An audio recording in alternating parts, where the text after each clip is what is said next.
Hello दोस्त, सबसे पहले आप लोग क्या करें, अधिक मात्रा में शेयर करने का प्रयास करेंगे। मणिकांत है, ऋतिक रोशन है, सूर्यभान है, प्रियंका है, प्रियांशु है, आर्मी लवर है, रोहित है, अंकिता है, सारे को तहे दिल से नमस्कार। और सबसे पहले आप लोग क्या करेंगे, शेयर करने का प्रयास करेंगे, अच्छी तरह से शेयर करेंगे। फेसबुक, इंस्टाग्राम, टेलीग्राम, जिस तरह से हो सके ना चला उस तरह से सबसे पहले आप लोग क्या करेंगे, शेयर करने का प्रयास करेंगे। और आज अच्छी तरह से पढ़ने का प्रयास करेंगे। वैदिक सभ्यता, वैदिक सभ्यता आज पढ़ेंगे। और आज अच्छी तरह से आप लोग हड़प्पा सभ्यता को पढ़ लिए हैं। और जो व्यक्ति किसी कारणवश से नहीं जुड़ पाए हैं तो इसी चैनल पे सारे वीडियो पड़ा है हड़प्पा सभ्यता का, भारत का स्रोत, सारे वीडियो आपको मिल जाएंगे। और कैसे पढ़ना है, तरीका का है पढ़ने का, इतिहास, वे सब सारे मिल जाएंगे इसी चैनल पे। तो आज पढ़ना है वैदिक सभ्यता और आज पार्ट 1 है। अगर जिन व्यक्ति को PDF लेना है न चला तो 9503755827 पे कॉल करेंगे, अच्छी तरह से कॉल करेंगे। ये खुद मेरा नंबर है। और सारे PDF जो है ना, इतिहास का जो सारे PDF खुद का लिखा हुआ है ना, वे सारे मिल जाएंगे आपको। ये बात ध्यान देंगे चला। और डेली 10 बजे आप लोग जुड़ने का प्रयास करेंगे। और आज वैदिक सभ्यता को जानने का प्रयास करेंगे। अच्छी तरह से आप लोग क्या करें, शेयर करने का प्रयास करेंगे। शेयर कर दे चला। वैदिक सभ्यता इज वेरी, वैदिक सभ्यता से खूब प्रश्न पूछता है। वैदिक सभ्यता,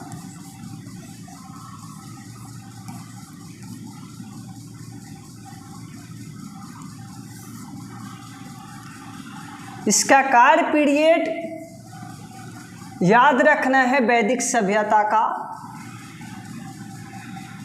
1500 BC से लेकर 1000 BC, ये पल याद रखना है चला। इतिहास के पन्नों में ये प्रश्न आपसे पूछा जाएगा कि वैदिक सभ्यता का कार्य पीरियड क्या है। तो आपको जवाब देना है 1500 BC से लेकर 1000 BC, यानी कि ईसा पूर्व। मैंने अच्छी तरह से आपको सारे बात को बता दिए हैं, ये बताने की ज़रूरी नहीं है BC और ईसा पूर्व।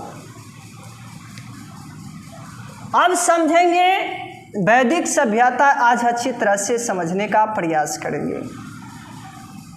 वैदिक सभ्यता में क्या क्या आपको पढ़ना है, पहला पॉइंट पे याद रखना है।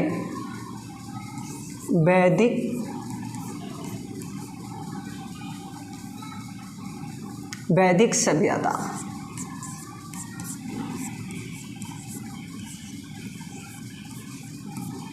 वैदिक सभ्यता। दूसरा में याद रखना है आर्यों का आगमन। आर्यों का कैसे आगमन हुआ है। तीसरा पॉइंट पे याद रखना है वेद, वेदांत, उपनिषद,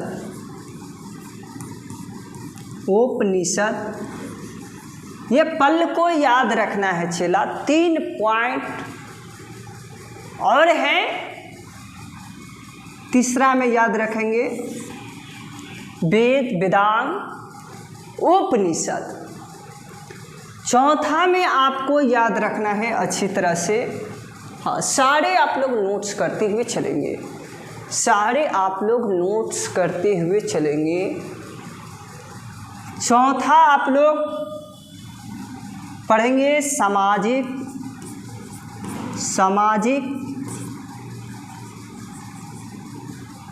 व्यवस्था।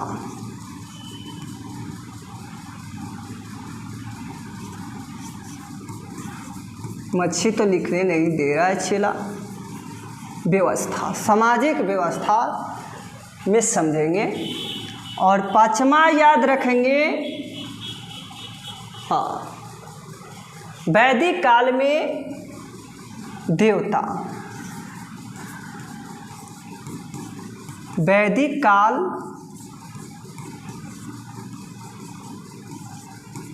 देवता, वैदिक काल में देवता के बारे में। छठा याद रखना है वैदिक काल में नदियाँ, वैदिक काल में नदियाँ। और सातवां याद रखेंगे वैदिक खाद्य, वैदिक खाद्य, खाद्यान्न भी कह सकते हैं। इतना आपको वैदिक सभ्यता में पढ़ना है और हर एक पॉइंट को तोड़ा जाएगा। इतिहास में सबसे ज़्यादा पूछता है तो हड़प्पा सभ्यता, फिर उसके बाद वैदिक सभ्यता। तो ये पल को जानेंगे। क्या होता है ना चेला कि इसके पहले हम लोग पढ़े हैं हड़प्पा सभ्यता, वैदिक सभ्यता से पहले हम लोग पढ़े हैं हड़प्पा सभ्यता। ये पल को याद रखना है चेला कि इसके पहले हम लोग पढ़े हैं हड़प्पा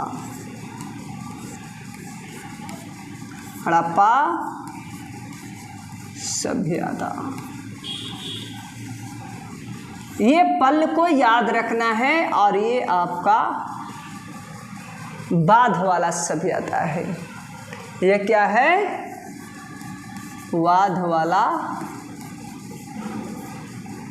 सभ्यता।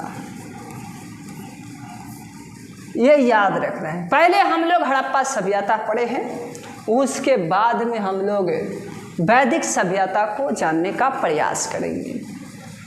ये जो दिखाई दे रहा है हड़प्पा सभ्यता, जो दिखाई दे रहा है चेला, ये समाप्त कैसे हुआ है?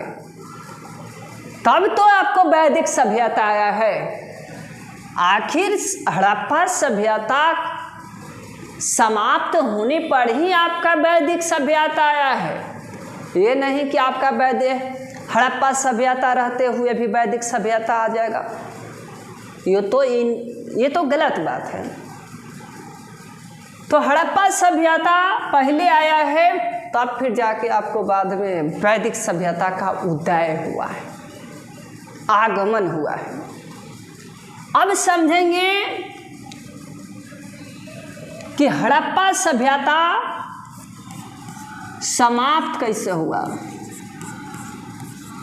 हड़प्पा सभ्यता जो है ना समाप्त कैसे हुआ, आखिर कारण क्या है, रीजन क्या है, प्रॉब्लम क्या है कि आपका हड़प्पा सभ्यता इस दुनिया से चले जाते। ये बात को याद रखना है। अनेक वैज्ञानिक ने बात को बताया, अनेक इतिहासकार ने ये बात बताया कि हड़प्पा सभ्यता समाप्त आपका नदियों के बाढ़ के कारण हुआ था, यानी कि पानियों के एकदम छल्ला छल्ला हो जाना, नदियों से बाढ़ आने से आपका हड़प्पा सभ्यता इस दुनिया से चले जाते हैं, अनेक इतिहासकारों ने कहा था। इसीलिए आपका हड़प्पा सभ्यता समाप्त हुआ है पानी के रीजन से। अब अच्छी तरह से पढ़ेंगे वैदिक सभ्यता। वैदिक सभ्यता आपका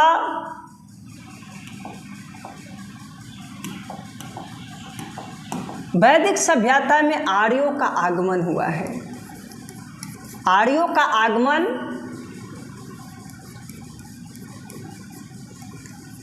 आगमन भारत में कहाँ हुआ है चला? भारत में। आर्यों का आगमन भारत में। आर्यों का आगमन भारत में कैसे हुआ है, ये बात को जानेंगे। पंजाब, देख लो मच्छी लिखने नहीं देता है। पंजाब और अफगानिस्तान, पंजाब और अफगानिस्तान वाले क्षेत्र से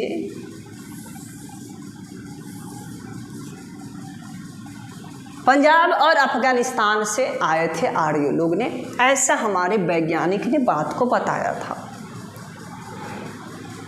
कि पंजाब और अफगानिस्तान से भारत में आए थे। कहाँ चिला? भारत में आए थे। लेकिन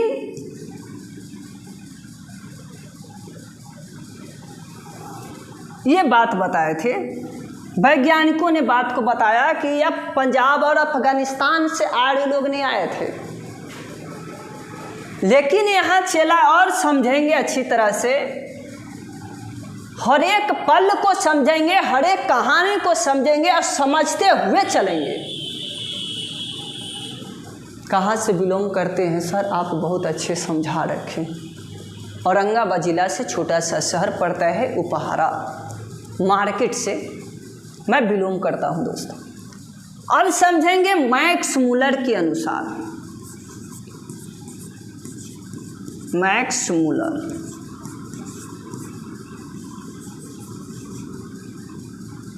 ये बात को क्या बताए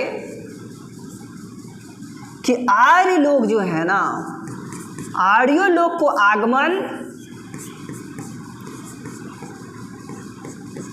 आर्यों लोग को आगमन ये मध्य एशिया से आए हैं। भारत में आर्यों लोग को आगमन मध्य एशिया से,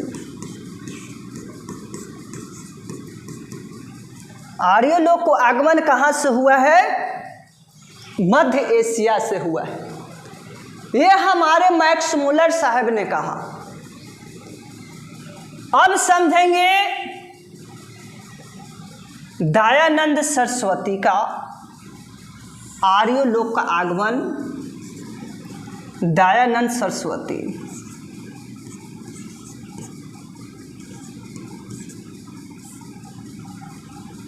दयानंद सरस्वती, दयानंद सरस्वती ने बोला कि यह तिब्बत से चलकर आए हैं। कहाँ से ये चलकर आए हैं? कहाँ से आर्य लोग? तिब्बत से। तिब्बत से आए। कहाँ आए हैं चला? ये भारत में आए हैं, तिब्बत से चलकर आए हैं। लेकिन और क्या कहना था? एक व्यक्ति और है चला, बाल गंगाधर तिलक। आर्यों का आगमन आपका उत्तरी ध्रुव से हुआ है। उत्तरी ध्रुव या पोल से कह सकते हैं, पोल से आगमन हुआ है भारत में। ये हमारे बाल गंगाधर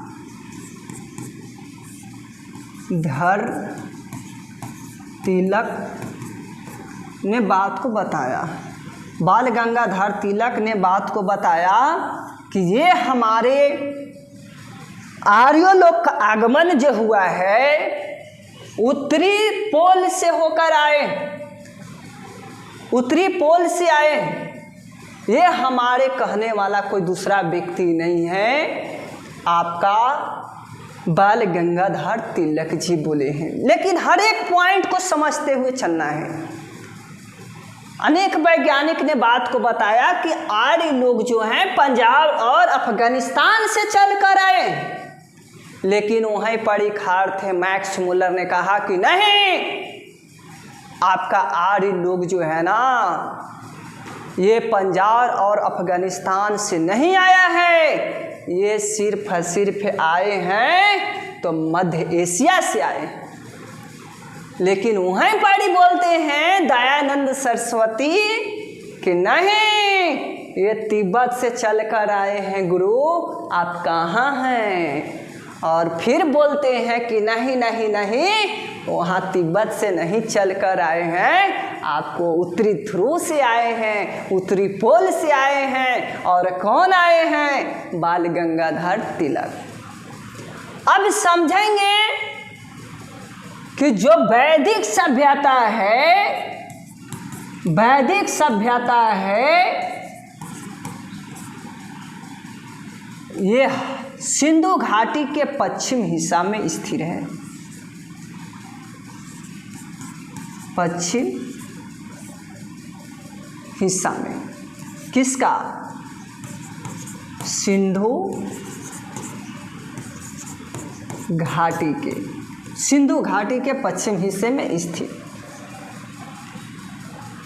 आपका वैदिक सभ्यता। अब समझेंगे, हर एक पॉइंट को समझते हुए चलेंगे चला।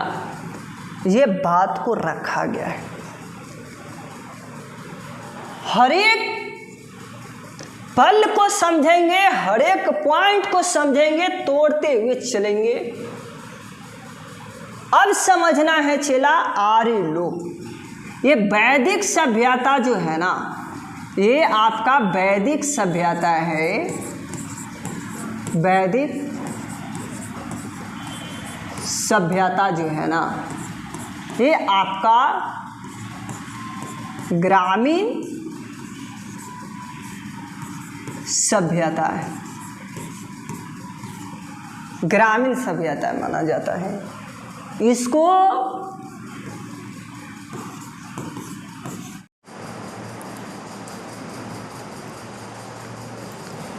हाँ, अब समझेंगे वैदिक सभ्यता।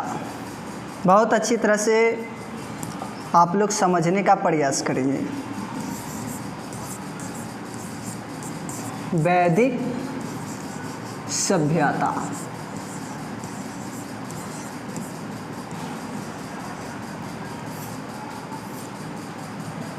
वैदिक सभ्यता ये बहुत अच्छा सभ्यता है कि ना चला। अब क्या करना है इसमें, किसको दो भाग में डिवाइड किया है, दो भाग में डिवाइड किया गया है। ऋग वैदिक काल समझेंगे, ऋग वैदिक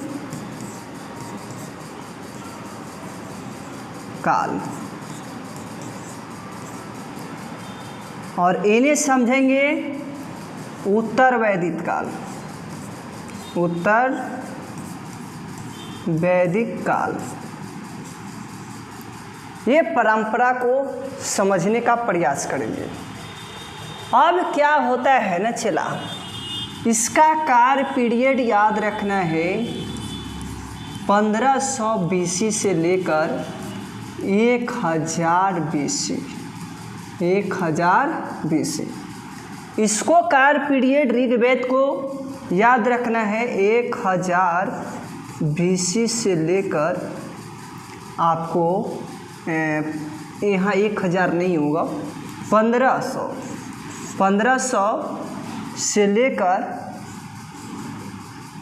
1000 BC, 1500 BC से लेकर 1000 BC याद रखना है आपको। इसको भी याद रखना है 1000 BC से लेकर 600 BC। आपको काल पीरियड इतना याद रखना होगा चला।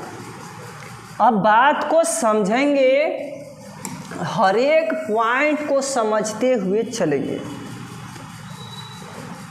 ये वैदिक सभ्यता जो है ना, ये जो वैदिक सभ्यता आपका जो दे रखा है, ये वैदिक सभ्यता, ये हड़प्पा सभ्यता के बाद आया है। वैदिक सभ्यता आया है कि नहीं? तो इतना आप लोग जानते नहीं, इतना आप लोग जानते शुरू से अगर जुड़े हैं ना, उनको कुछ दिक्कत होने वाला नहीं है। जो लेट से जुड़े हैं तो उनको तो दिक्कत होगा ही होगा, ये बात को ध्यान देंगे। अब समझेंगे ऋग वैदिक काल किसको कहेंगे, यानी कि ऋग वैदिक काल किसको कहेंगे? जो ऋग्वेद से मिला है ना, ऋग्वेद से मिला है उसको ऋग वैदिक काल कहते हैं। ऋग्वेद में मिला है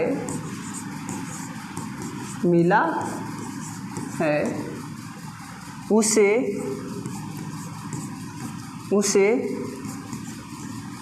ऋग वैदिक काल कहते हैं। यानी कहने का मतलब मेरा ये है चला कि ऋग वैदिक काल उससे कहते हैं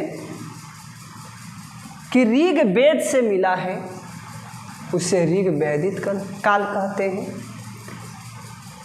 ये बात को समझेंगे, ऋग वेद से जानकारियाँ मिला है उसको ऋग वैदिक काल कहते हैं। आप लोग को अच्छी तरह से समझ में आ गया होगा। ये बात को समझेंगे। इसमें क्या होता है ना, उत्तर वैदिक काल में ऋग वैदिक काल से मिलता है, ऋग वेद से, और साम वेद से मिलता है, यजुर् वेद से मिलता है, यजुर् वेद से मिलता है, और अथर्व वेद से मिलता है, अथर्व वेद से मिलता है। यानी कि सब से जानकारियाँ मिलता है, 1 2 3 और 4, चारों से जानकारी मिलता है उत्तर वैदिक काल। और ऋग वेद से खाली ये जानकारी मिलता है उत्तर वैदिक काल। इतना आप लोग को समझ में आ गया होगा चला। अब तन्नी सुन यहाँ ये समझेंगे कि आपका जो दे रखा है ना, इसको उपवेद याद रखना है, उपवेद याद रखना है। आप लोग को उपवेद याद रखना है ना। उपवेद में ऋग्वेद के क्या होता है? आयुर्वेद, आयुर्वेद होता है। ये पल को याद रखेंगे। इसका उपवेद क्या होता है? और यजुर्वेद का क्या होता है, अथर्ववेद का क्या होता है। ये सब पल्ल जो है ना चेला, याद रखना होगा। इसको यजुर्वेद को हम लोग क्या कहते हैं, अनुवेद कहते हैं, अनुवेद कहते हैं।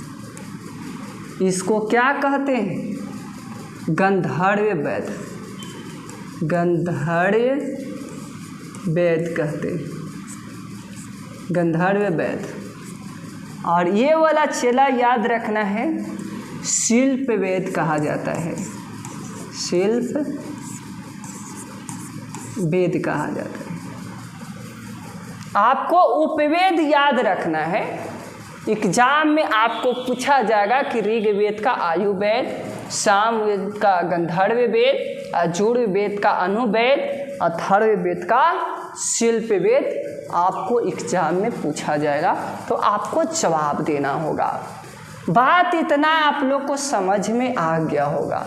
एक बात और समझेंगे कि उत्तर वैदिक काल किसे कहते हैं, तो आप गर्व से कह सकते हैं, अच्छे से कह सकते हैं कि उत्तर वैदिक काल उसे कहते हैं जो ऋग्वेद, सामवेद, यजुर्वेद और अथर्ववेद में विवरण मिला है, उसे ही हम लोग उत्तर वैदिक काल कहते हैं।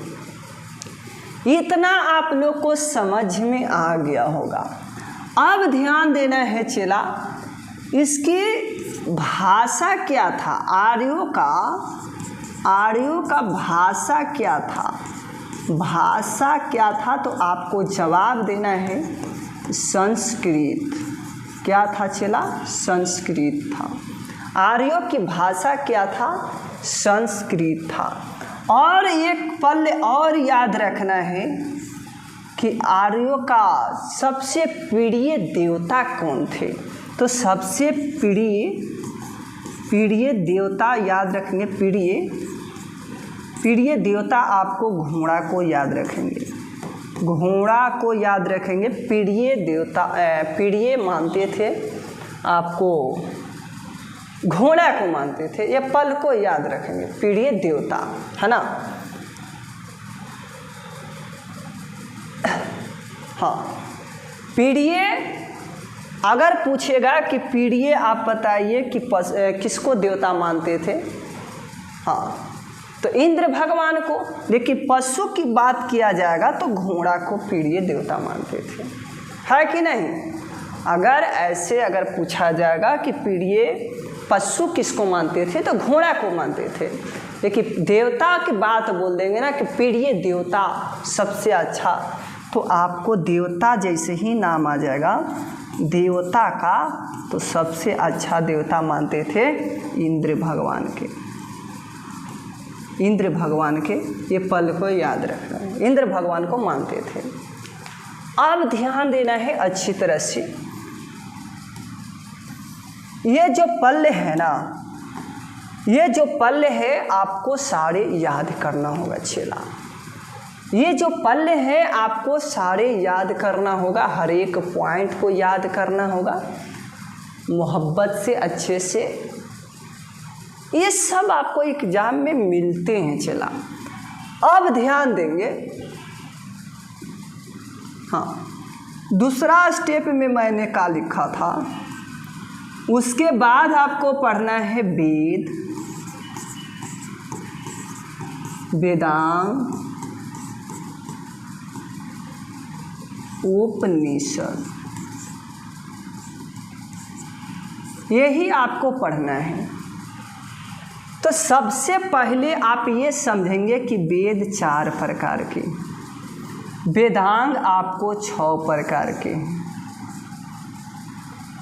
और उपनिषद आपको कितने प्रकार के हैं, 108 गो, 108 गो उपनिषद, 108 गो। अगर पुराण अगर यहाँ पर लिखा जाए पुराणों की संख्या कितना है, तो आपको जवाब देना है कि 18। ये पल आपको एग्जाम में पूछ सकता है, तो आपको कदर करना है कि ना चेला। अब ध्यान देंगे उपनिषद क्या है, उपनिषद किसे कहते हैं, तो आपको जवाब देना होगा गुरु के समीप बैठकर ज्ञान प्राप्त करना। गुरु के समीप या नज़दीक बैठकर ज्ञान प्राप्त करना ही उपनिषद कहलाता है। और उपनिषद की संख्या कितना है? 108 है। और याद रखेंगे पुराणों की संख्या कितना है? 18 है कि ना चला। अब ध्यान देंगे कि तन्नी सुन और समझेंगे कि ऋग्वेद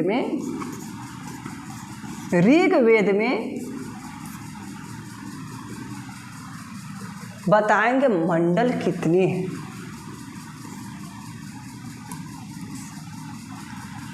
मंडल कितने हैं? मंडल तो मंडल आप बताएंगे 10 मंडल। और पूछा जाएगा हाँ सूक्त कितने हैं? सूक्त कितने हैं? तो याद रखेंगे 1028 है। 1028 है। सूक्त बोलेगा या तो श्लोक बोलेगा तो आपको इतना ही जवाब देना है 1028 में। और बोलेगा ऋचाएँ बोलेगा तो आपको क्या करना है? कितना है अभी? तो 10,462 ये ऋचाएँ हैं। अब ध्यान, ऋचाएँ कितना है? 10,462 है। ये पल को याद रखना है। चला ठीक है। अब आगे की ओर ध्यान देना है। आगे और बहुत अच्छे कंटेंट देखने के लिए मिलेगा। चला तो सिर्फ आप मेहनत करते जाएंगे और ये सारा कॉन्सेप्ट आपको एग्ज़ाम में पूछता है तो ये पल को याद रखना है मोहब्बत से, अच्छे से, इंसानियत से। अब ध्यान देंगे ये जो तीसरा मंडल जो है ना, तीसरा मंडल में किसका विवरण मिलता है? तो सूर्य भगवान का विवरण मिलता है। यज्ञ मंत्र का विवरण मिलता है, ये जिसको गायत्री मंत्र कहते हैं। गायत्री मंत्र कहा जाता है। ये पल को याद रखेंगे। ठीक है। चला अब ध्यान देना है, बहुत अच्छे से आप लोग ध्यान देंगे। 7वां मंडल में क्या है? 7वां मंडल में आपको क्या विवरण मिलता है? दशराज का युद्ध है ना।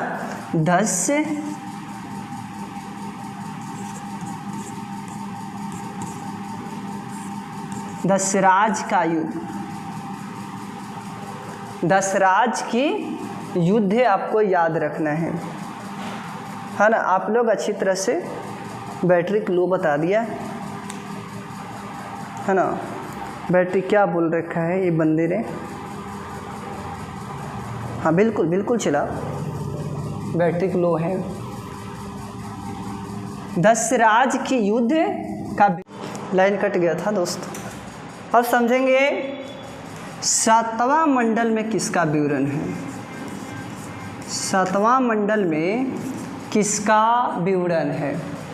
दशराज का युद्ध है। दशराज का युद्ध का विवरण मिलता है। दशराज का युद्ध का विवरण मिलता है आपका 7वां मंडल में। अब ध्यान देना है चला किसके बीच युद्ध हुआ है है ना। किसके किसके बीच युद्ध हुआ है, ये प्रश्न आपको खूब पूछते हैं, है ना। तो एक दने आपको सुदास जी थे, सुदास, और एक दने 10 जनों था, 10 जनों था, हाँ 10 जनों था, जेकरा में इस सुदास का विजेता हो जाता है, इस युद्ध में विजय हो जाते हैं। ये बात को याद रखना है। चला, विजेता कौन होते हैं, सुदास जी विजेता हो जाते हैं। और दशराज का युद्ध ये हुआ था। ये किस नदी पे हुआ था ये याद रखेंगे, किस नदी के तट पे हुआ था तो याद रखेंगे, रावी नदी के तट पर हुआ था। और रावी नदी को वैदिक काल में हम लोग किस नाम से जानते हैं, प्राचीन में, तो याद रखेंगे प्राचीन में क्या याद रखेंगे, पारुष्णी, पारुष्णी नदी के नाम से जानते हैं। और ये जो है ना चेला, ये आधुनिक हो जाता है, आधुनिक हो जाता है, ये आधुनिक हो जाता है।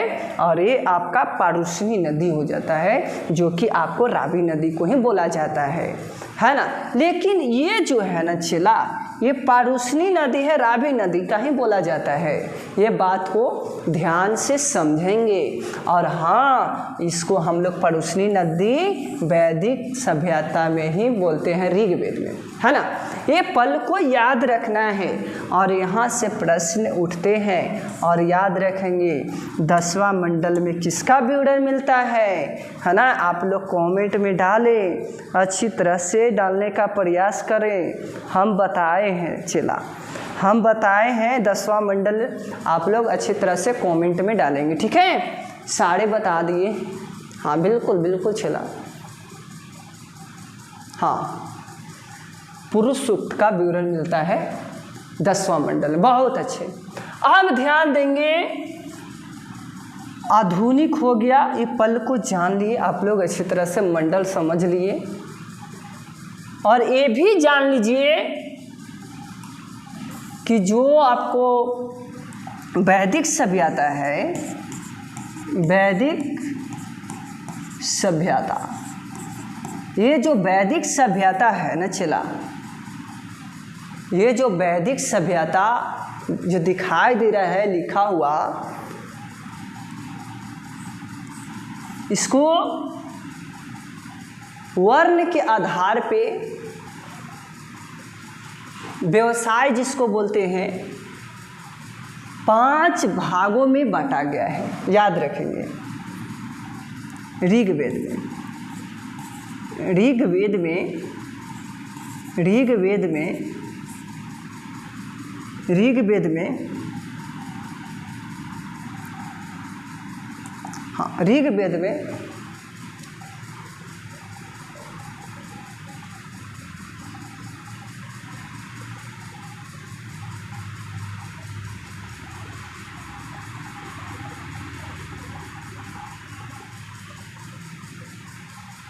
हाँ ध्यान देंगे,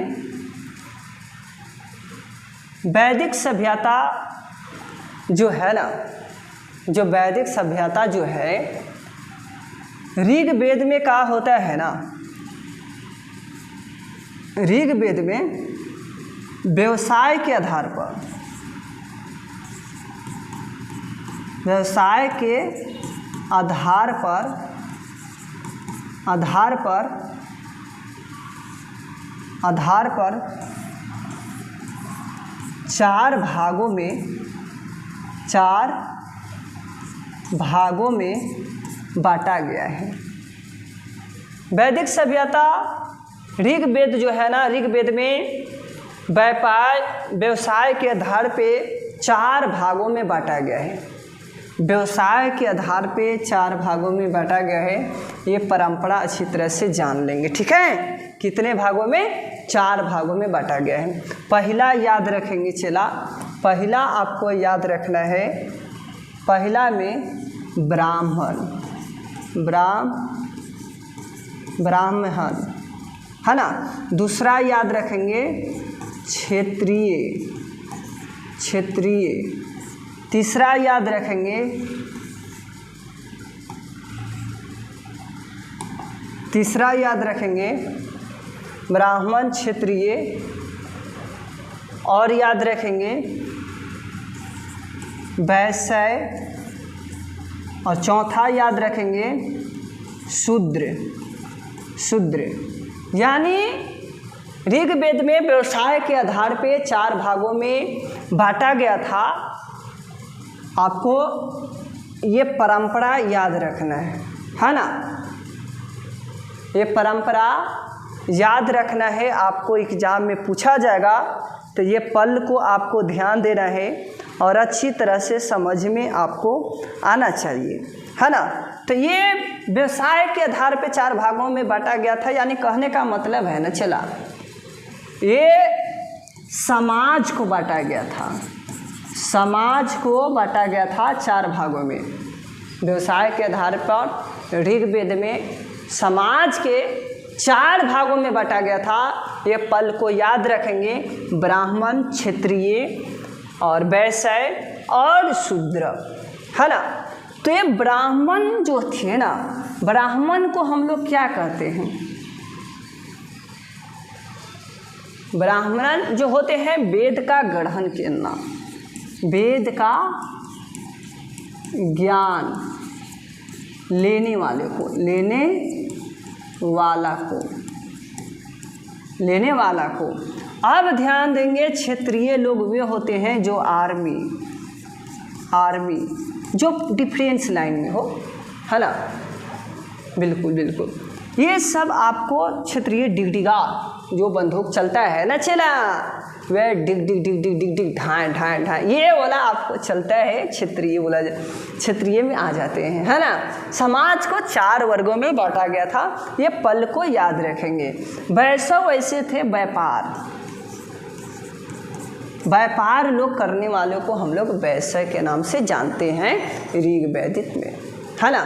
तो ये पल को याद रखेंगे। शूद्रक जो थे ना, सेवा, शूद्रक जो थे सेवा करने वालों को हम लोग जानते थे। ये पल को याद रखना है चला, और बहुत अच्छी तरह से याद रखेंगे, है ना। तो अब समझेंगे, वैदिक सभ्यता में ही समझेंगे कि आपको जो ऋग्वेद में व्यवसाय के आधार पर समाज को मैंने डिवाइड किया। अब हम लोग प्रशासनिक इकाई को समझेंगे। आर्यों का प्रशासनिक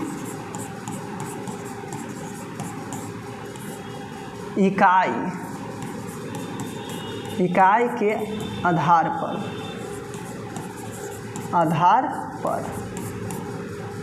5 भागों में डिवाइड किया गया था। कितने भागों में डिवाइड किया गया था?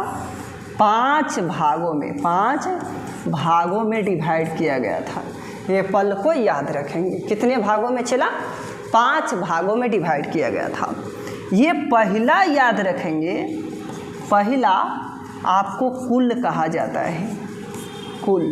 दूसरा याद रखेंगे, दूसरा पल को याद रखेंगे, दूसरा जो है ना आपको याद रखना है ग्रामीण। दूसरा चला ग्राम, है ना।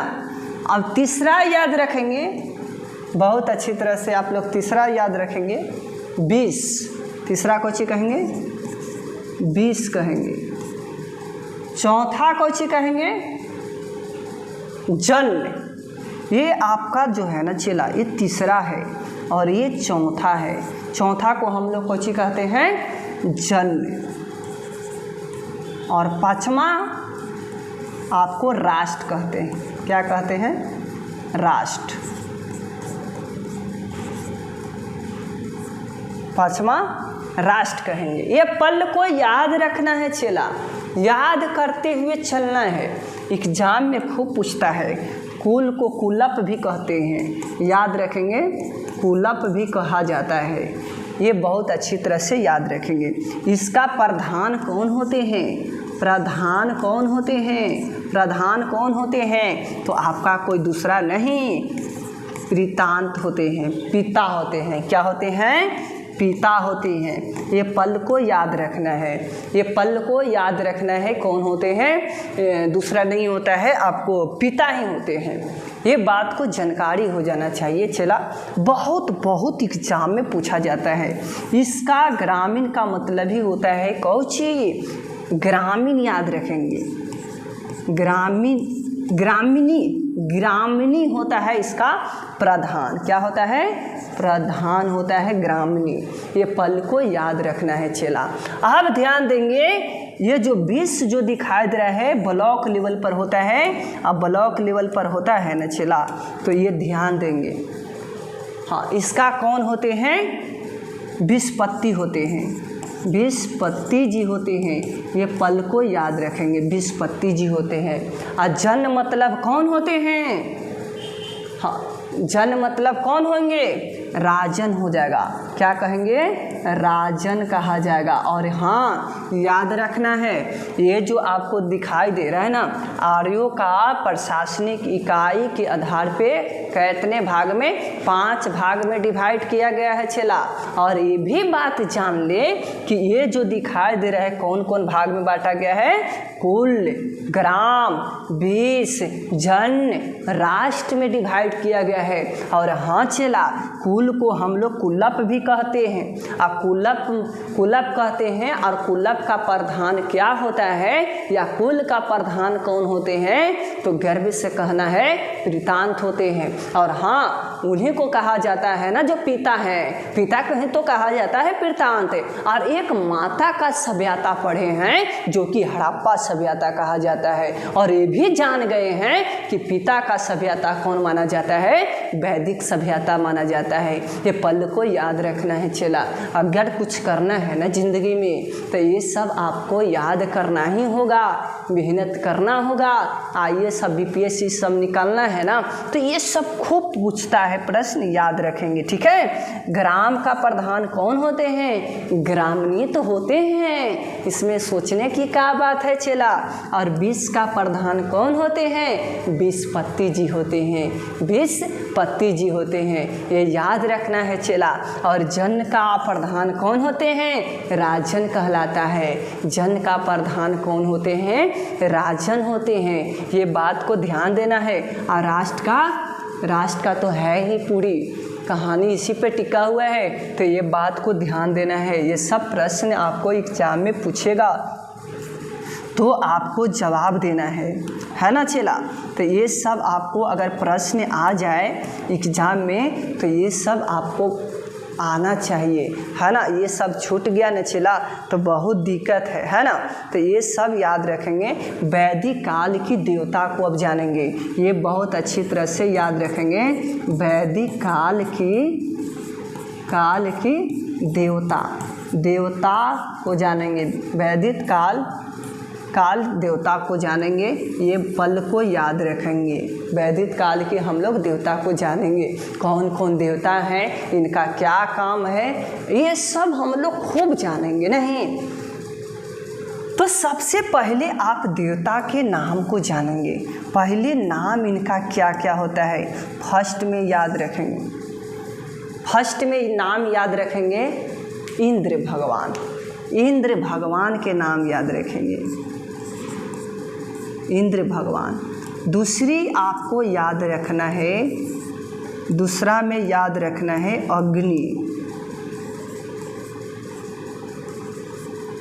अग्नि। तीसरी में याद रखना है सोम। चौथी में याद रखना है वरुण। पांचवा में याद रखना है मारुत। और छठा में याद रखना है, छठा में रुद्र, है ना, रुद्र। ये आपको याद रखना है। सारे देवता के नाम याद रखना है चला। सारे देवता का नाम याद रखना है। अब समझेंगे इंद्र जो होते हैं ना, इंद्र वर्षा और क्या, वर्षा वाला देवता माना जाता है। और क्या माना जाता है? एक और है युद्ध वाला देवता माना जाता है। युद्ध वाला देवता माना जाता है। और इंद्र भगवान को तो कहा जाता है पुरंदर कहा जाता है। इंद्र भगवान को क्या कहा जाता है? पुरंदर कहा जाता है। ये पल को याद रखेंगे। अब समझेंगे अग्नि जो है ना, आग की देवता, आग की देवता माना जाता है, आग की देवता। ये पल को याद रखेंगे। सोम किसका माना जाता है? छिला आप लोग कमेंट में डालेंगे, है ना। सोम किसको माना जाता है? आप लोग याद रखेंगे बहुत अच्छी तरह से। हाँ, जंगल की देवता को हम लोग सोम कहते हैं, ये याद रखेंगे। वरुण यानी वायु की देवता को हम लोग कौन कहेंगे? वरुण कहेंगे। मारुत किसको बोलते हैं? तूफान की देवता को, नहीं, तूफान की देवता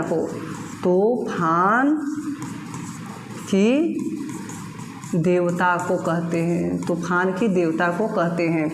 और रुद्र किसको बोलते हैं? ये सभी क्रोध वाले देवता कहा जाता है ना। ये सभी जो है ना, ये सभी क्रोध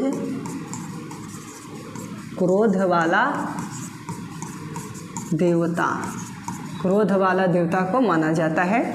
ये सब आपको पल जो दिखाई दे रहा है, ये सब याद करते हुए चलना है चला, है ना। तो ये सब समझना है। इंद्र भगवान को वर्षा का देवता कहा जाता है, युद्ध का देवता कहा जाता है। अर्जुन के तो साथ दिए थे चला, है ना, अर्जुन के साथ दिए थे ना, इन्हीं का ना भूमिका था पूरा विश्व, है ना। महाभारत हुआ तो इंद्र भगवान के ही तो स्वरूप माना जा रहा है ना। अगर वो ना रहते तो अर्जुन कव्य चले जाते इस दुनिया से। अब ध्यान देंगे, उन्हीं को क्या कहा जाता है? पुरंदर कहा जाता है इंद्र भगवान को, है ना, पुरंदर कहा जाता है। अग्नि को आग की देवता कहा जाता है, सोम को जंगल, हाँ ये जल लिखा गया है, जंगल की देवता कहा जाता है चेला। और वरुण को वायु की देवता कहा जाता है, मारुत को तूफान की देवता कहा जाता है। और रुद्र जो है ना, ये सभी क्रोध वाले देवता माना जाता है। ये सभी के क्या है? क्रोध, ये जैसे बिगड़ापन, उनका ये देवता माना जाता है। ये बात को याद रखेंगे, रुद्र को कहा जाता है। अब अच्छी तरह से ये सब जान गए चला। अब हम लोग चलेंगे कि नदियाँ के बारे में। वैदिक काल में नदियाँ याद रखेंगे, वैदिक काल की नदियाँ।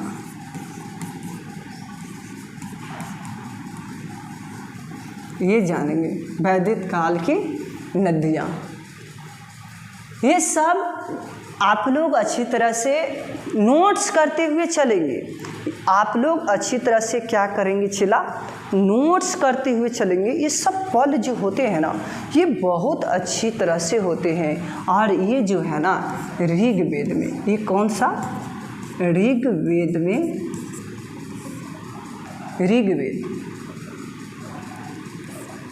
ये पल याद करने वाला होता है। ऋग्वैदिक काल बोलते हैं इसको, ठीक ना, इसको याद रखेंगे। ऋग्वैदिक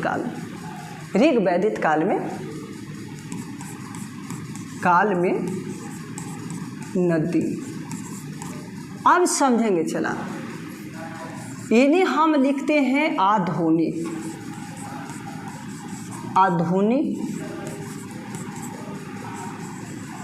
और इन्हें हम लिखते हैं क्या? इन्हें हम लिखते हैं प्राचीन, है ना, प्राचीन इन्हें लिखते हैं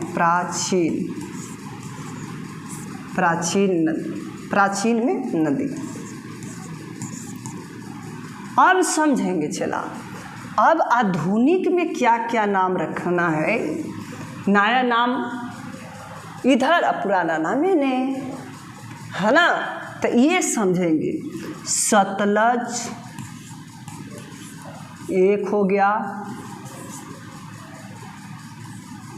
और दूसरा याद रखेंगे चिनाब, तीसरा याद रखेंगे आधुनिक। आधुनिक में ये नया वाला नाम है, उन्हें पुरान वाला लिखेंगे बाद में, ठीक है। अब देखिए यहाँ हो जाएगा चिनाव हो गया, यहाँ व्यास, हाँ चौथा में नाम याद रखना है। ये सब आप लोग क्या करें चेला, ये सब लिखते हुए चलेंगे, ये सब क्या करेंगे, लिखते हुए चलेंगे। अब तन्नी सुन समझेंगे सतलज, ये सतलज हो गया और व्यास भी हो गया, और समझेंगे रावी। पांचवा याद रखेंगे रावी हो गया, और याद रखेंगे गंडक, गंडक याद रखेंगे। छठा झेलम, झेलम याद रखेंगे। सातवां याद रखेंगे। बहुत अच्छी तरह से आप लोग कमेंट ना करें, हाँ बिल्कुल कमेंट करना ही नहीं है। काबुल, काबुल याद रखेंगे, काबुल। ये सब आप लोग को याद रखना है चला। और एक याद रखेंगे घग्घर, घघरा।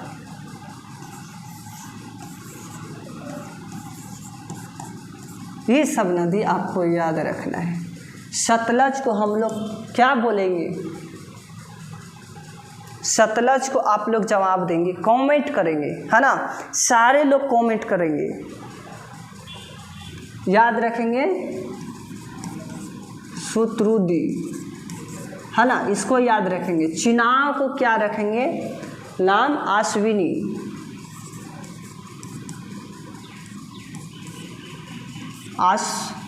आश्विनी आप लोग क्या करेंगे, कमेंट में डालेंगे, है ना चला। आप लोग कमेंट में सारे लोग डालेंगे। व्यास नदी को क्या बोला जाएगा, व्यास नदी को क्या कहा जाएगा, याद रखेंगे।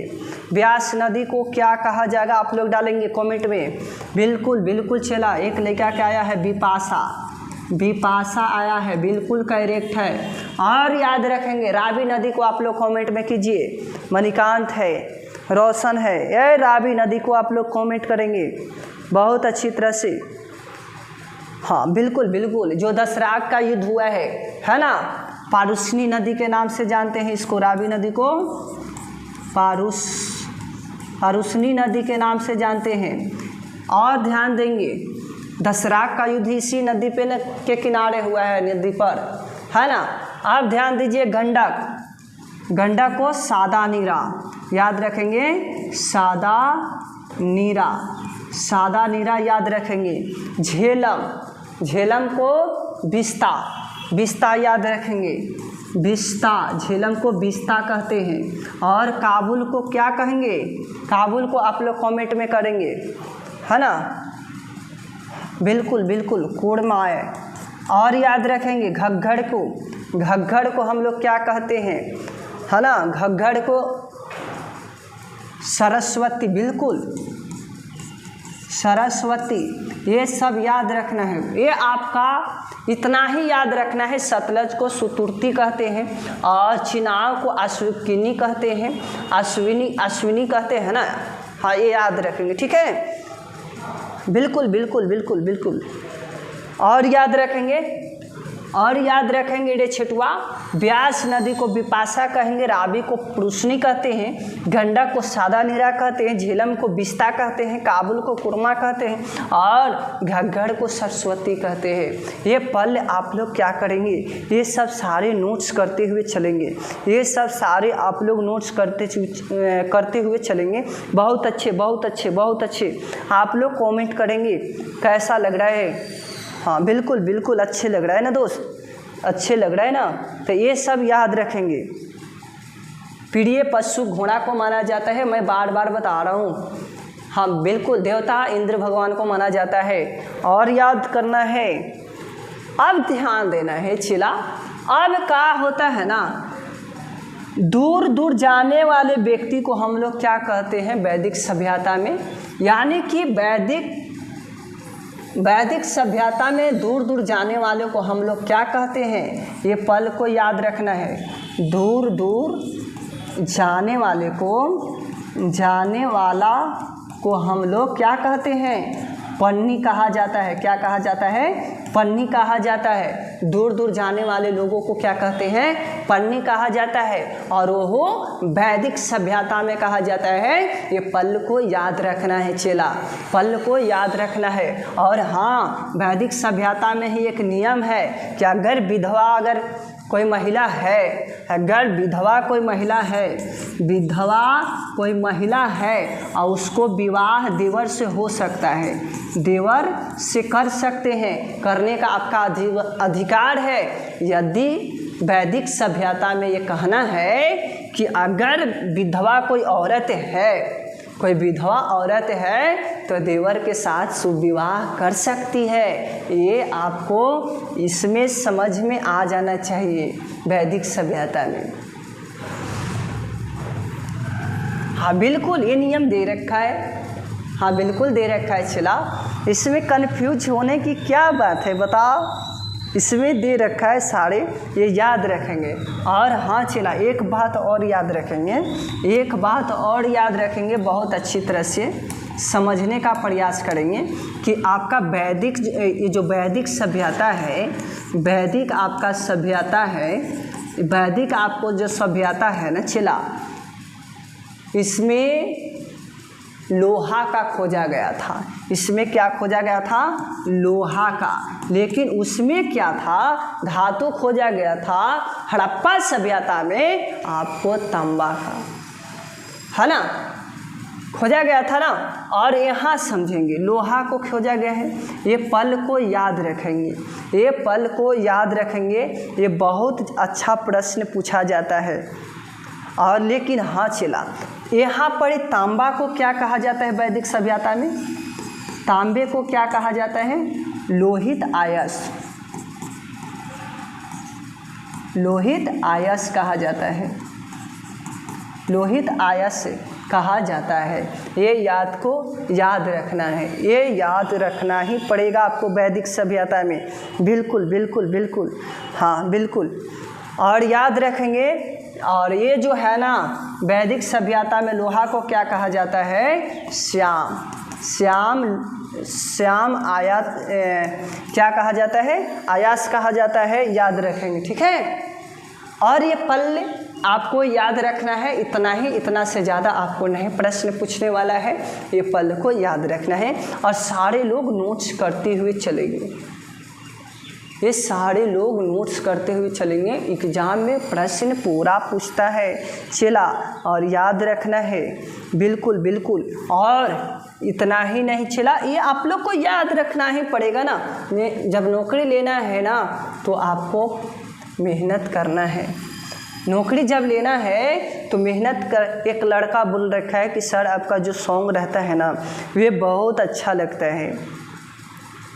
तो बिल्कुल रे छटुआ, बिल्कुल। और आप लोग अच्छी तरह से मेहनत करेंगे, ठीक है।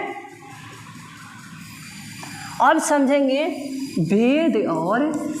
वेद और उपनिषद से पढ़कर, उपनिषद से पढ़कर ऋषि मुनि, कौन दोस्त, ऋषि मुनियों ने क्या करते हैं, छह दर्शन मतलब विवरण दिए थे, है ना। हाँ याद रखेंगे, 6 दर्शन। ये पहला दर्शन में याद रखेंगे, योग दर्शन, दूसरा में न्याय दर्शन, और याद रखेंगे, बिल्कुल बिल्कुल, न्याय दर्शन। और तीसरा में याद रखेंगे योग दर्शन, न्याय दर्शन। और आप लोग बताएंगे, हाँ शाख दर्शन, नहीं शाख दर्शन। ये योग दर्शन के कौन है, पतंजलि है, ये ज़्यादा नहीं पूछता है। और न्याय दर्शन के कौन है? न्याय दर्शन आप लोग बताएंगे। न्याय दर्शन, हाँ न्याय दर्शन के बताएंगे बिल्कुल, गौतम। और शाख दर्शन के आप लोग बताएंगे। शाख दर्शन के याद रखना है आप लोग को। बहुत अच्छी तरह से कमेंट में डाले। एक बंदा ने बहुत ख़राब लिखता है, उसको ब्लॉक किया जाए। हाँ बिल्कुल याद रखना है। शाख दर्शन के कपिल को याद रखेंगे, कपिल को शाख दर्शन के, है ना। ये सब आपको याद रखना है। बहुत अच्छी तरह से ये सब प्रश्न पूछता है। और उत्तर मीमांसा एक याद रखेंगे, चौथा में उत्तर मीमांसा। और एक याद रखेंगे पूर्व मीमांसा। उत्तर मीमांसा में आप लोग कमेंट देंगे। हाँ बिल्कुल।